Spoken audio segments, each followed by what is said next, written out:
નમસ્કાર મિત્રો, ફરી વખત આપનું સ્વાગત છે અમારા યુટ્યુબ ચેનલ પર, જેનું નામ છે ટેક ટુ ગુજ. આજના વિડીયોમાં આપણે આરપીએફ સબ ઇન્સ્પેક્ટરની જે ભરતી જાહેર કરેલ છે તેના વિશે માહિતી મેળવીશું. વિડીયો શરૂ કરીએ તે પહેલા મિત્રો આપને જણાવી દઉં કે જો આપ અમારા ચેનલ પર પહેલી વાર આવ્યા છો તો ચેનલને સબસ્ક્રાઇબ કરી દો, જેથી અમારા દ્વારા કોઈ પણ વિડીયો અપલોડ કરવામાં આવે તો આપને સૌથી પહેલા અને નિયમિત અપડેટ મળતી રહે. તો ચાલો મિત્રો વિડીયોની શરૂઆત કરીએ. ભારતીય રેલવે વિભાગ દ્વારા આરપીએફ એટલે કે રેલવે પ્રોટેક્શન ફોર્સની ભરતી જાહેર કરવામાં આવી છે. આ ફોર્મ ઓનલાઈન ભરવાના રહેશે, જેની તારીખ 15/4/2024 થી 24/5/2024 રાત્રિના 12 વાગ્યા સુધી ઓનલાઈન ઓફિશિયલ વેબસાઇટ પરથી ભરી શકાશે.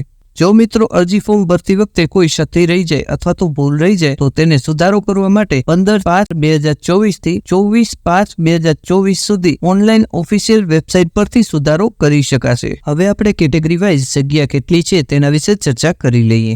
આ ભરતીમાં કુલ 452 જગ્યા ફાળવવામાં આવી છે, જેમાં પુરુષ ઉમેદવાર 384 અને મહિલા ઉમેદવાર માટે 68 જેટલી જગ્યા ફાળવવામાં આવી છે, જે કેટેગરી વાઇઝ નીચે પ્રમાણે છે. સામાન્ય ઉમેદવાર પુરુષ માટે 157, જ્યારે મહિલા ઉમેદવાર માટે 28 જગ્યા ફાળવવામાં આવેલ છે.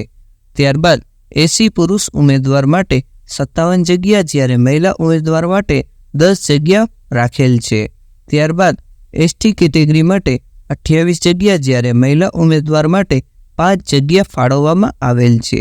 ત્યારબાદ આપણે ઓબીસી કેટેગરી માટે જાણી લઈએ, જેમાં પુરુષ ઉમેદવારને 104, જ્યારે મહિલા ઉમેદવારને 18 જગ્યા ફાળવવામાં આવેલ છે.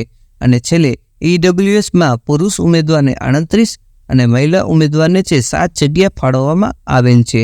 આમ આ રીતે કેટેગરી વાઇઝ ભરતી કરવામાં આવશે. હવે આપણે શૈક્ષણિક લાયકાત અને વય મર્યાદા વિશે પણ જાણી લઈએ. આ ભરતીમાં કોઈપણ સરકાર માન્ય યુનિવર્સિટીમાં સ્નાતક હોવા જરૂરી છે. ત્યારબાદ આપણે વય મર્યાદાની વાત કરીએ. આ ભરતીમાં 1/7/2024 થી ગણતરી પ્રમાણે 20 થી 28 વર્ષની વચ્ચે ઉંમર હોવી જોઈએ, જેમાં કેટેગરી વાઇઝ છૂટછાટ આપવામાં આવશે. હવે આપણે પરીક્ષા ફી કેટલી ભરવાની રહેશે તેના વિશે ચર્ચા કરી લઈએ. આ ભરતીમાં તમામ કેટેગરીના ઉમેદવારને ફી ભરવાની રહેશે, જેમાં સામાન્ય, ઈડબ્લ્યુએસ અને ઓબીસીને ₹500 ભરવાની રહેશે, જ્યારે એસી, એસટી, મહિલા અને માજી સૈનિકને ₹250 ભરવાની રહેશે. ફોર્મ ભરવા માટે ઓફિશિયલ વેબસાઇટ અને પરિપત્રની માહિતી માટે આપ અમારા વોટ્સએપ નંબર પર સંપર્ક કરી શકો છો. મને આશા છે કે વિડીયોમાં આપને તમામ માહિતી મળી ગઈ હશે. જો કોઈ માહિતી ખૂટતી જણાય તો આપ કોમેન્ટ બોક્સમાં લખી શકો છો.